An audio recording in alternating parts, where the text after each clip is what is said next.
এই পৃথিবী, এই সূর্য 13 লক্ষ গুণ বড় সূর্য। এরকম শত নয়, হাজার নয়, লক্ষ লক্ষ, কোটি কোটি গ্রহ উপগ্রহ দিয়ে আল্লাহ তাআলা সৃষ্টি করেছেন একটা গ্যালাক্সি, একটা গ্যালাক্সি। এরকম এক নয়, দুই নয়, হাজার নয়, লক্ষ নয়, মিলিয়ন, কিলিয়ন, অক্ট্রিলিয়ন গ্যালাক্সি মিলে আল্লাহ তাআলা সৃষ্টি করেছেন এক একটা সৃষ্টি জগৎ। সব কিছু আমি যতটুকু বললাম, সব কিছু কিন্তু আমাদের প্রথম আকাশের নিচে। বিসমিল্লাহির রহমানির রহিম।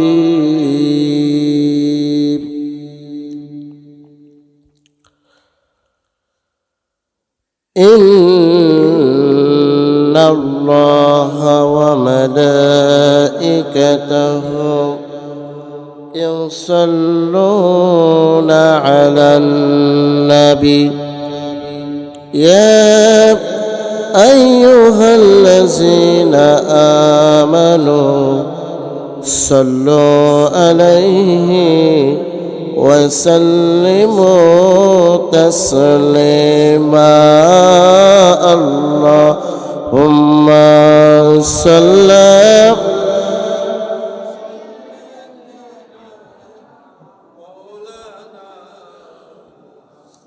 وعلى آل سيدنا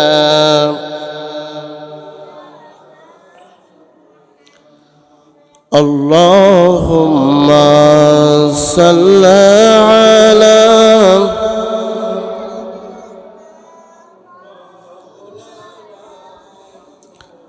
وعلى آل سيدنا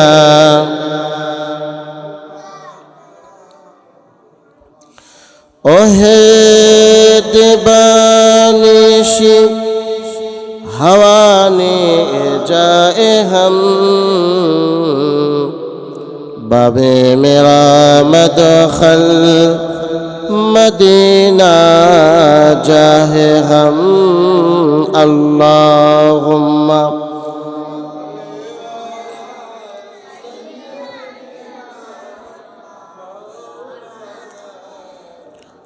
وعلى آله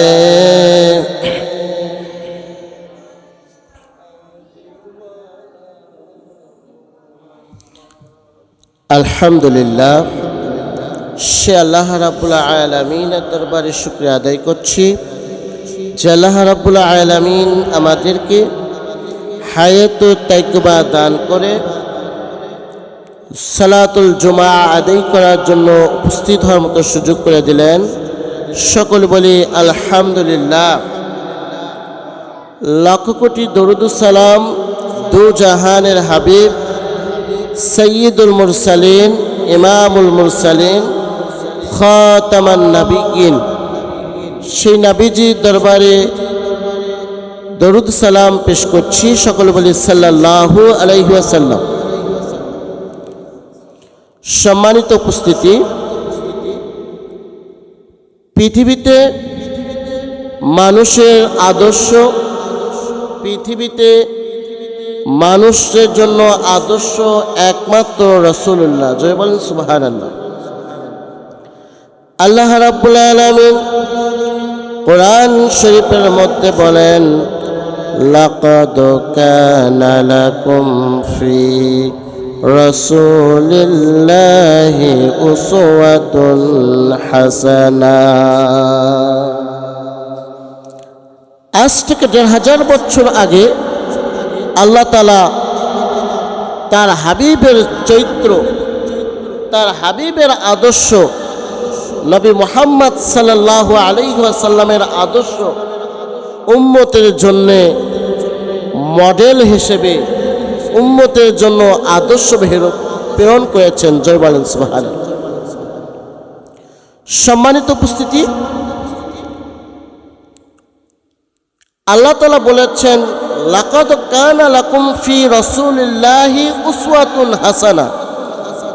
আল্লাহ বললেন, নিশ্চয় মুহাম্মদ সাল্লাল্লাহু আলাইহি ওয়াসাল্লামের আদর্শের মধ্যে সর্বোত্তম আদর্শ। জয় বলেন সুবহানাল্লাহ। এখন এই একটি আয়াতকে বুঝতে গেলে স্বাভাবিকভাবে আমাদেরকে 5টি বিষয় বুঝতে হবে। সে 5টি বিষয় কি? 1 নম্বর হচ্ছে সিরাত, 2 নম্বর হচ্ছে উসওয়াত, 3 নম্বর হচ্ছে সুন্নাত, 4 নম্বর হচ্ছে আজমাত, আর 5 নম্বর হচ্ছে বিদআত। জয় বলেন সুবহানাল্লাহ। এই 5টি বিষয়ের জ্ঞান রাখলে, এই 5টি বিষয় বুঝলে আমাদের জীবন চলার ক্ষেত্রে, আমাদের এই পৃথিবীতে চলতে গেলে হাজারো শয়তানি, হাজারো দুনিয়াবি ফিতনা ফাসাদ থেকে মুক্ত হয়ে আমরা পৃথিবীতে কোরআনের সৈনিক হিসেবে জীবন করতে পারবো। জয় বলেন সুবহানাল্লাহ। তো এখানে উসওয়াত কাকে বলে? উসওয়াত অর্থ হচ্ছে আদর্শ। উসওয়াতের ব্যাখ্যা করতে গিয়ে আজ থেকে 1200 বছর আগে আল্লামা রাগিব ইস্পাহানী রহমাতুল্লাহ আলাইহি বলেন, আল হালাতুল্লাকুম ইয়াকুম আলাইহান নাস। অর্থাৎ উসওয়াত এমন একটা ব্যবস্থা বা এমন একটা অবস্থা যার উপর মানুষ নিজেকে প্রতিষ্ঠিত করে। এই উসওয়াত 2 প্রকার। একটা হচ্ছে উসওয়াতুল হাসানা, আর একটা হচ্ছে উসওয়াতুল কাবিহা। একটা হচ্ছে ভালো আদর্শ, আরেকটি হচ্ছে মন্দ আদর্শ। পৃথিবীর অসংখ্য মানুষ মন্দ আদর্শ কিন্তু একটা আদর্শ হতে পারে, ঠিক কিনা বলেন? কারণ পৃথিবীর একটা বিরাট অংশ Aristotle, Plato, Hobbes, George Bernard Shaw, Karl Marx, Einstein, Srikrishna, Gautam Buddha সহ পৃথিবীতে যত মানুষ আছে তাদেরকে কিন্তু মানুষ আদর্শ হিসেবে গ্রহণ করে কিনা বলে? তাদের আদর্শ জমিনে প্রতিষ্ঠার জন্য মানুষ কিন্তু চেষ্টা করে, ঠিক কিনা বলে? যেমন আব্রাহাম লিঙ্কন, গণতন্ত্রের প্রবক্তা, তার আদর্শ কিন্তু মানুষ প্রতিষ্ঠার জন্য চেষ্টা করে, ঠিক কিনা বলেন? কার্ল মার্কস, সমাজতন্ত্রের প্রতিষ্ঠাতা, তার আদর্শ প্রতিষ্ঠার জন্য কিন্তু মানুষ চেষ্টা করে, কথা কোন ঠিক কিনা? কার্ল মার্কস তার আদর্শ প্রতিষ্ঠার জন্য মানুষ কিন্তু চেষ্টা করে, কথা বলেন ঠিক কিনা? শুধু চেষ্টা নয়, অনেক সময় জীবনও দেয়, ঠিক কিনা? কিন্তু মুসলমানদের জন্যে সর্বোত্তম আদর্শ হলো নবীজির আদর্শ। জয় বলেন সুবহানাল্লাহ। আল্লাহ রাব্বুল আলামিন বলেন, ওয়া ইন্নাকা লাআলা খুলুকিন আযীম। আল্লাহ বললেন, নিশ্চয় মুহাম্মদ সাল্লাল্লাহু আলাইহি ওয়াসাল্লামের চরিত্র সর্বমহান, সুমহান। জবান আল্লাহু আকবার। আল্লাহ তাআলা কোরআন শরীফের মধ্যে আল্লাহ তাআলা 4টা জিনিসকে আজিম বলেছেন। জবান আল্লাহু আকবার। কয়টা জিনিসকে?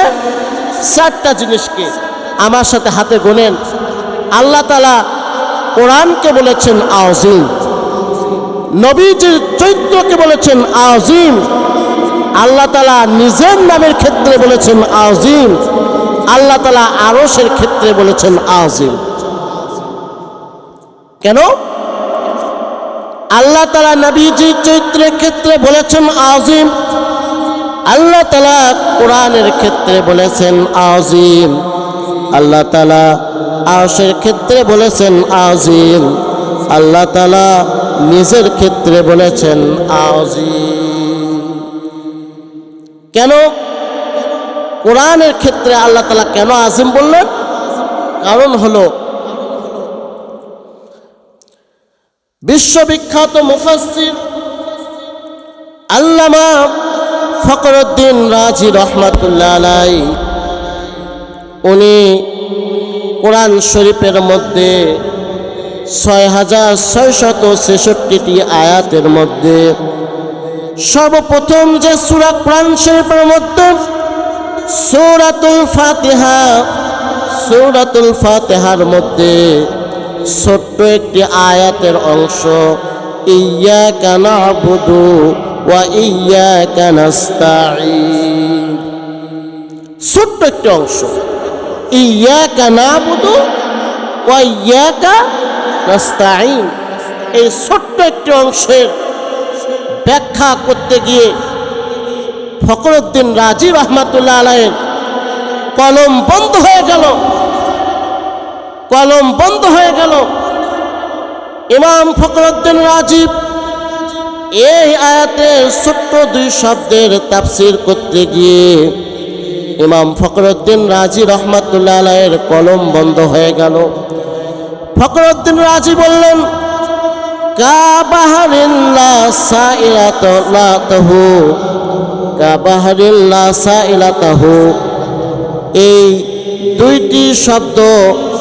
এই দুইটি শব্দ এত বড় বিশাল সমুদ্র, এই সমুদ্রের মধ্যে আরোহণ করে কোন মুফাসসির নামের নবী এই দুইটি শব্দের ব্যাখ্যা করে শেষ করতে পারবে না। ইয়্যাকা না'বুদু এই দুই শব্দের ব্যাখ্যা করে মুফাসসির নামের কোন নবী দুই শব্দের ব্যাখ্যা করে শেষ করতে পারবে না। কারণ এই দুই শব্দের মধ্যে ছোট বড় 10,000 বিষয়, 10,000 অধ্যায় লিপিবদ্ধ আছে। জোরে বলেন সুবহানাল্লাহ। এজন্য আল্লাহ তাআলা কোরআনকে বলেছেন আযীম। এখন আমাদের বোঝার দরকার আযীম কাকে বলে। বড় জিনিসকে বলে কাবীর, বড় জিনিসকে বলে কাবীর, সবচাইতে বড় জিনিসকে বলে আকবার। আর আযীম ওই বড় জিনিসকে বলে যেটা লেখার মতো কোনো কলমের সৃষ্টি হয় নাই, যেটা মুখ দিয়ে প্রকাশ করার মতো কোনো মুখের জিহ্বার সৃষ্টি হয় নাই, যে বড় নিয়ে গবেষণা করার মতো কোনো মস্তিষ্কের সৃষ্টি হয় নাই, যে বড় নিয়ে চিন্তা করার মতো কোনো চোখের দৃষ্টিশক্তির জন্ম হয় নাই, সেইটাকে বলা হয় আযীম। আল্লাহু আকবার।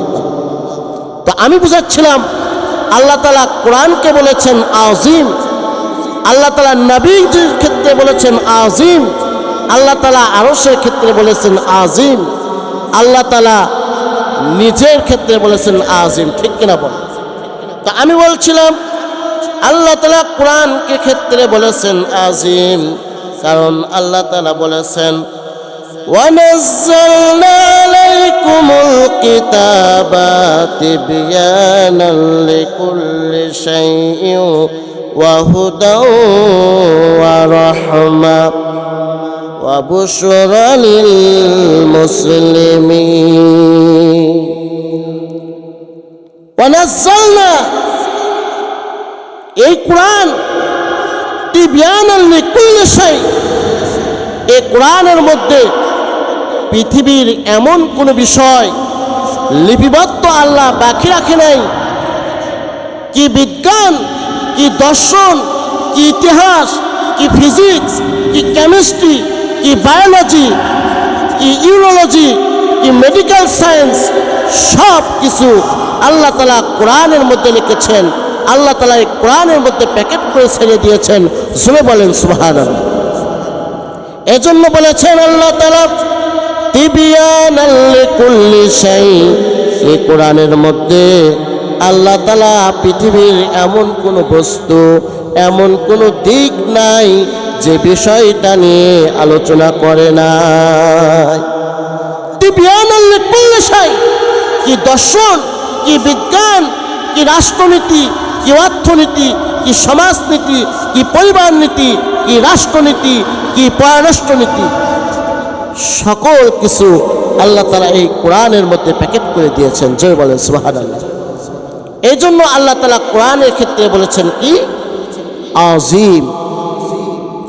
আল্লাহ তাআলা আরশের ক্ষেত্রে বলেছেন আযীম। আল্লাহ তাআলা আরশের ক্ষেত্রে বলেছেন আযীম। এই জিনিসটা ব্যাখ্যা করে বোঝানোর মতো আমার অতটুকু জ্ঞান নাই, তবে আপনাদেরকে আমি একটা ধারণা দিতে পারি।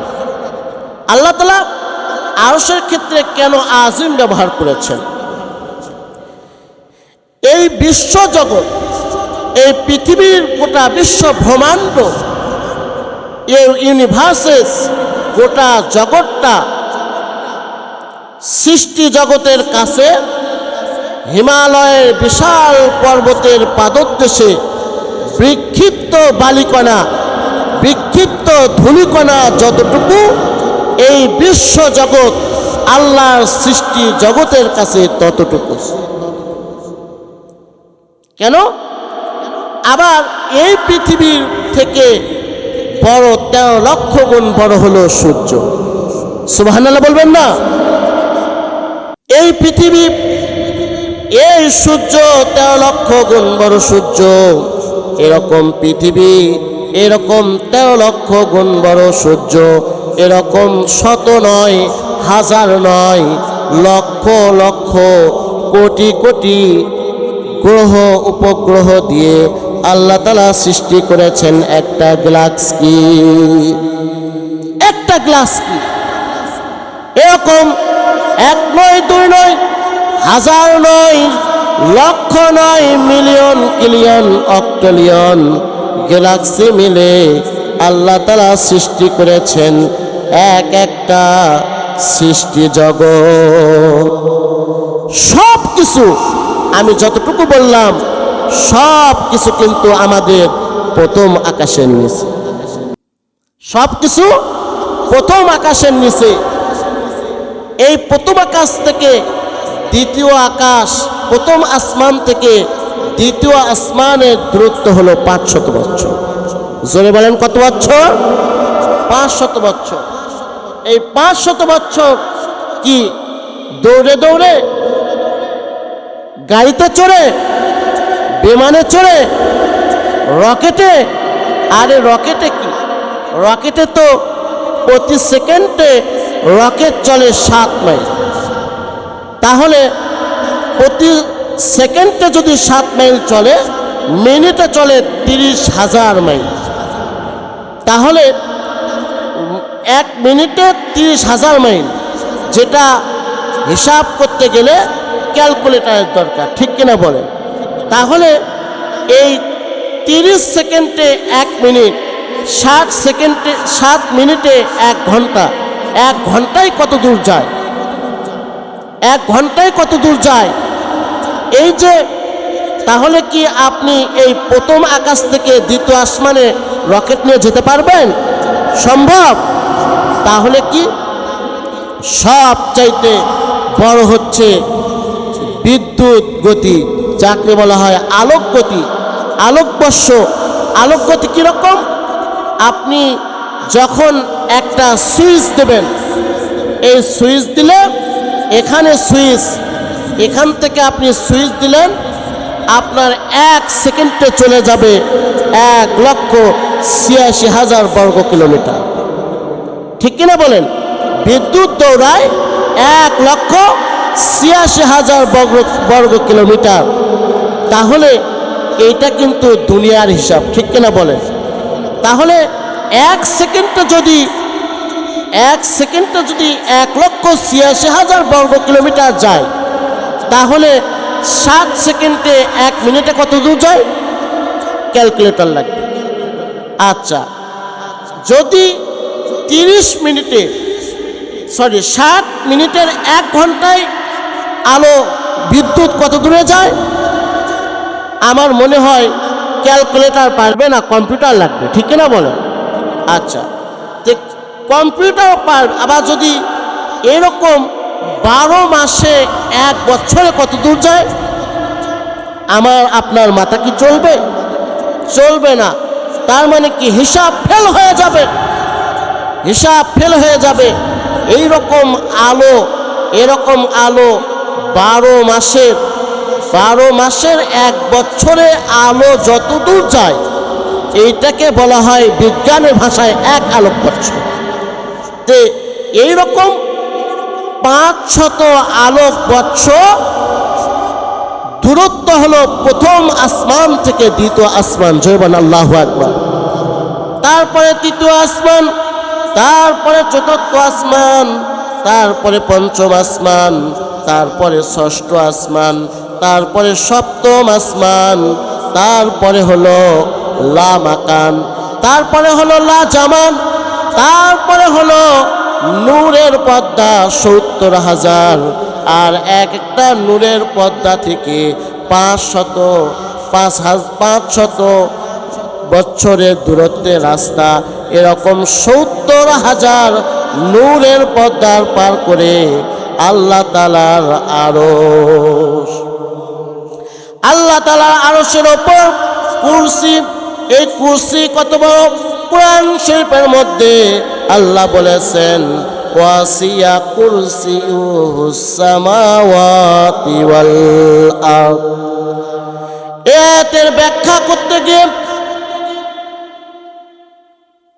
ইবনে আব্বাস রাদিয়াল্লাহু তাআলা আনহু, রাইসুল মুফাসসিরিন, প্রিন্সিপাল অফ দ্য মুফাসসির, নবীজির চাচা আব্দুল্লাহ ইবনে আব্বাস রাদিয়াল্লাহু তাআলা আনহু, উনি ব্যাখ্যা করতে গিয়ে বলেন ওয়া কুরসিয়ুহু আও সামাওয়াতি ওয়াল আরদ।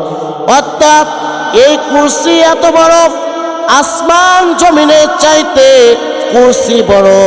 তাহলে চিন্তা করেন এই কুরসি যে আরশের উপরে আছে সেই আরশখানা কত বড়। আর সেই কুরসির উপরে আমার আল্লাহ তাআলা বসে বিচার কার্য করবে, তাহলে আমার আল্লাহ তাআলা কত বড়। একটু জোরে বলবেন না সুবহানাল্লাহ। আমরা তো আসলে গল্প কিচ্ছা কাহিনীতে অভ্যস্ত, যার কারণে আমরা এই বিষয়গুলো বুঝছি না। আমি আপনাকে 4টা জিনিস বোঝানোর চেষ্টা করেছি। আল্লাহ তাআলা কোরআনকে বলেছেন আজিম, আল্লাহ তাআলা নবীজির চরিত্রকে বলেছেন আজিম, আল্লাহ তাআলা আরশকে বলেছেন আজিম, আল্লাহ তাআলা নিজের ক্ষেত্রে ব্যবহার করেছেন আজিম। কথা বলেন ঠিক কিনা? পৃথিবীতে একমাত্র নবীজির চরিত্র, হুজুরের চরিত্র হচ্ছে পৃথিবীর জন্য আদর্শ। কথা বলেন ঠিক কিনা? কারণ নবীজির চরিত্র আর কোরআনের আদর্শের মধ্যেই মানব জাতির মঙ্গল, মানব জাতির কল্যাণ লুকিয়ে আছে। কথা বলেন ঠিক কিনা?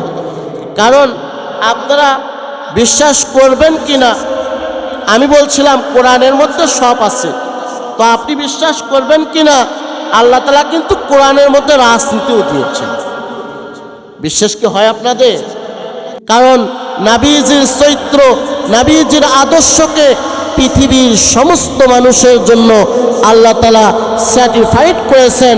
এই জন্য আল্লাহ তাআলা বলেছেন লাকাদ কানা লাকুম ফি রাসূলিল্লাহি উসওয়াতুন হাসানাহ। হাবিব, নিশ্চয় আপনার চরিত্র, নিশ্চয় আপনার আদর্শের মধ্যেই সর্বোত্তম আদর্শ। জয়বান আল্লাহু আকবার। এখন নবীজির চরিত্র, নবীজির আদর্শ বাদ দিয়া, নবীজির সুন্নাত বাদ দিয়ে আমরা পৃথিবীর যত সুন্নাত নিয়ে ব্যস্ত। কথা কোন ঠিক কিনা? চুলটাও কাটি নবীর সুন্নাত মতো নয়। কোন টিকটকার আর কোন নায়ক কিভাবে চুল কাটছে, যুবকেরা ওই ধরনের চুল কাটা নিয়ে ব্যস্ত। কথা কোন ঠিক কিনা? নবীজির আদর্শ মতো দাড়ি রাখা নাই, আমরা এমনভাবে ক্লিন শেভ করি, খালি নিচে থুতনির নিচে রাখা, চতুর সাইডে ফকফকা। কথা কোন ঠিক কিনা? আবার নবীজির লেবাস, নবীজির পোশাক, সব কিছুর মধ্যে মুসলমানদের আদর্শ আছে না? এই জন্য পৃথিবীর একজন বিশ্ববিখ্যাত দার্শনিক, নাম হচ্ছে জর্জ বার্নার্ড শো। এই জর্জ বার্নার্ড শো নবীজির চরিত্র নিয়ে বলতে গিয়ে বলেন, I am George Bernard Shaw speaking, Muhammad সাল্লাল্লাহু আলাইহি ওয়াসাল্লাম is the best prophet, Muhammad সাল্লাল্লাহু আলাইহি ওয়াসাল্লাম is the best man, Muhammad সাল্লাল্লাহু আলাইহি ওয়াসাল্লাম is the best ruler. George Bernard Shaw বলতেছেন, আমি খ্রিস্টানের বাচ্চা, খ্রিস্টান। জর্জ বার্নার্ড শো বলতেছি, মুহাম্মদ সাল্লাল্লাহু আলাইহি ওয়াসাল্লাম শ্রেষ্ঠ নবী, মুহাম্মদ সাল্লাল্লাহু আলাইহি ওয়াসাল্লাম বরং, মুহাম্মদ সাল্লাল্লাহু আলাইহি ওয়াসাল্লাম শ্রেষ্ঠ শাসক, মুহাম্মদ সাল্লাল্লাহু আলাইহি ওয়াসাল্লাম শ্রেষ্ঠ যোদ্ধা। সেই সময়ে যত খ্রিস্টান ছিল তারা জর্জ বার্নার্ড শোকে জিজ্ঞাসা করলো, তুমি খ্রিস্টানের বাচ্চা জর্জ বার্নার্ড শো, মুসলমানদের ধর্মীয় নেতা মুহাম্মদ সাল্লাল্লাহু আলাইহি ওয়াসাল্লামের চরিত্র তুমি প্রশংসা করলে কারণটা কি? জর্জ বার্নার্ড শো বলল, আমি পৃথিবীতে যত নবী রাসূল এসেছে আদম আলাইহিস সালাম থেকে শুরু করে নবী মুহাম্মদ সাল্লাল্লাহু আলাইহি সাল্লাম পর্যন্ত সমস্ত নবীদের জীবনী নিয়ে গবেষণা করলাম, দেখলাম প্রত্যেকের জীবনের মধ্যে কোনো না কোনো ভুল আছে, প্রত্যেকের জীবনের মধ্যে কোনো না কোনো ত্রুটি আছে। পৃথিবীতে যত দার্শনিক আছে, অ্যারিস্টটল, প্লেটো, হুগোবেস সহ কার্ল মার্কস, আইনস্টাইন, যত দার্শনিক আছে প্রত্যেকের জীবনের মধ্যে কোনো না কোনো ত্রুটি আছে। পৃথিবীতে যত ধর্মের মানুষ এসেছে, শ্রীকৃষ্ণ, গৌতম বুদ্ধ সহ যত ধর্মের ধর্মীয় নেতা আছে প্রত্যেকের জীবনের মধ্যে কোনো না কোনো ভুল আছে, কিন্তু মুহাম্মদ সাল্লাল্লাহু আলাইহি ওয়াসাল্লামের চরিত্র এমন সুমহান চরিত্র যার চরিত্রের মধ্যে বিন্দু পরিমাণ ভুল না। এই জন্য আল্লাহ তাআলা কোরআন শরীফের মধ্যে বলেছেন, ওয়ামা আরসালনাকা ইল্লা রাহমাতাল লিল আলামিন, হাবিব নিশ্চয় আপনি গোটা জগতের জন্য রহমত। জয় বলেন আল্লাহু আকবার। আল্লাহ তাআলা যেরকম গোটা জগতের জন্য রব, নবীজি হলেন গোটা জগতের জন্য রহমত। তো আমি আপনাদের সামনে যে বিষয়টা নিয়ে আলোচনা করছিলাম, আল্লাহ তাআলা চারটা জিনিসকে আজিম বলেছেন। কয়টা? চারটা। আপনাদের মনে আছে কি? আল্লাহ তাআলা কোরআনকে বলেছেন আজিম, নবীজির চরিত্রকে বলেছেন আজিম, আল্লাহ তাআলা আরশকে বলেছেন আজিম, আর আল্লাহ তাআলা নিজের ক্ষেত্রে ব্যবহার করেছেন আজিম। নবীজির চরিত্রকে আজিম বলার অন্যতম আরেকটি কারণ হলো নবীজি হলেন আল্লাহ তাআলার বন্ধু। সুবহানাল্লাহ বলেন। এই কথা বলে শেষ করছি। নবীজির উপাধি ছিলেন হাবিবুল্লাহ। নবীজির উপাধি কি ছিল? হাবিবুল্লাহ।